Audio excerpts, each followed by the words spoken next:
Hello दोस्तों, नमस्कार। आप सभी का स्वागत है हमारे यूट्यूब चैनल पर।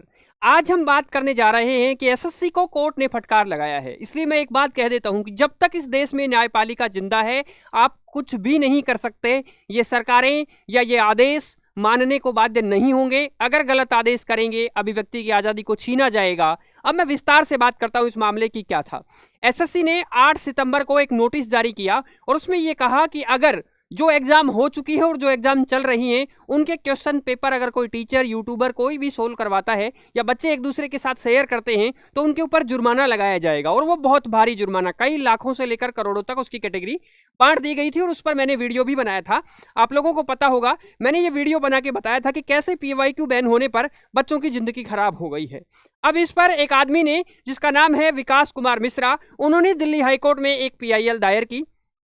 उसमें एसएससी को पार्टी बनाया गया और दिल्ली हाईकोर्ट के मुख्य न्यायाधीश देवेंद्र कुमार उपाध्याय और न्यायमूर्ति तुषारराव गडेले ने 8 अक्टूबर 2025 को तारीख थी और उस दिन ये फैसला या उस जो PIL पर है ये बात हुई थी वो विस्तार से देखिए। इसमें यह था कि एक नोटिस जारी किया गया उसको, और ये सारी बातें मैंने बताई आप लोगों को एसएससी के बारे में। तो उन्होंने कहा, याचिकाकर्ता का तर्क है कि वो जो आदेश था बच्चों को PYQ पढ़ने के लिए मना करना, एक तरीके से यही हुआ। टीचर साहब उसकी जो है रिवाइज नहीं करवा सकते, बच्चों को क्लास के माध्यम से उनको पढ़ा नहीं सकते हैं PYQs जो एग्जाम में हो चुके हैं उनके भी।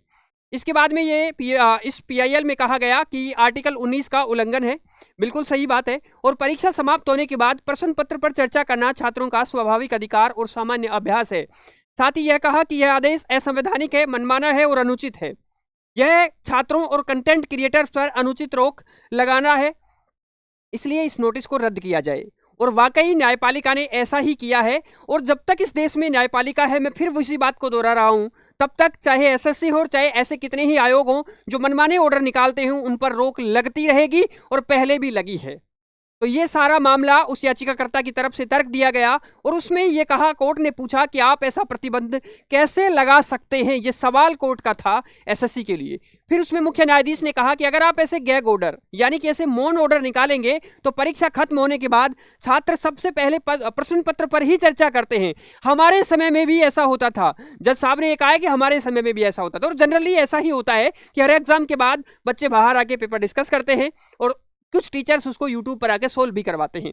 इसके अलावा कोर्ट ने कहा कि ऐसा नोटिफिकेशन अनुचित है। एसएससी को 3 हफ्तों के अंदर यानी कि 3 हफ्तों का समय दिया गया है। 3 हफ्तों में आप जवाब दायर करेंगे और एक बड़ी जीत है। ये बच्चों की जीत है, ये हम सब की जीत है, इस सिस्टम की जीत है और सरकार और सिस्टम के खिलाफ जो जीत हुई है। और ये ऐसे आदेश जो निकाले गए हैं मनमाने तरीके से, जिनकी कोई औचित्यता नहीं है, जिनकी कोई सार्थकता नहीं है, तो ऐसे आदेशों को वापस लेना पड़ेगा। और इसके साथ ही कोर्ट ने अपने आदेश को 3 हफ्ते में जो कहा है कि 3 हफ्ते में एसएससी जवाब पेश करेगी। उसके बाद कोर्ट इस सुनवाई पर, अगली सुनवाई जो लगभग दिसंबर के आसपास है, उसमें विचार करेगा। तो एक तरीके से इस आदेश को वापस ही लेना पड़ेगा।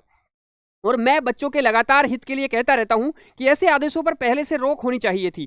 आप कर सकते हैं कि जो एग्जाम चल रही है उस दौरान कर सकते हैं, वो भी आपका फेल्योर है, सिस्टम का फेल्योर है कि बच्चा क्यों नहीं बता सकता कि मेरी परीक्षा में क्या सवाल आया है और उसको कोई टीचर आगे सोल्व क्यों नहीं करा सकता। ये कैसे तुकता है। लेकिन फिर भी उस पूरी टीचर कम्युनिटी ने और पूरे बच्चों ने माना कि उनगोइंग एग्जाम में ऐसा करने पर इंपैक्ट आता है।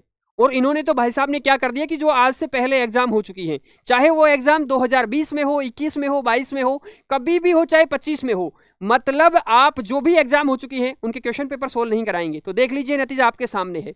माननीय सर्वोच्च न्यायालय और माननीय न्यायपालिका जब तक जिंदा है तब तक इस देश के एक ऐसे इलीगल ऑर्डर्स पर लगातार रोक लगती रहेगी। इसलिए ऐसे ऑर्डर निकालने वाले लोगों से भी मेरा निवेदन है कि पहले समझे, पढ़ें और व्यवहारिक रूप से जो आदेश है वही निकालें।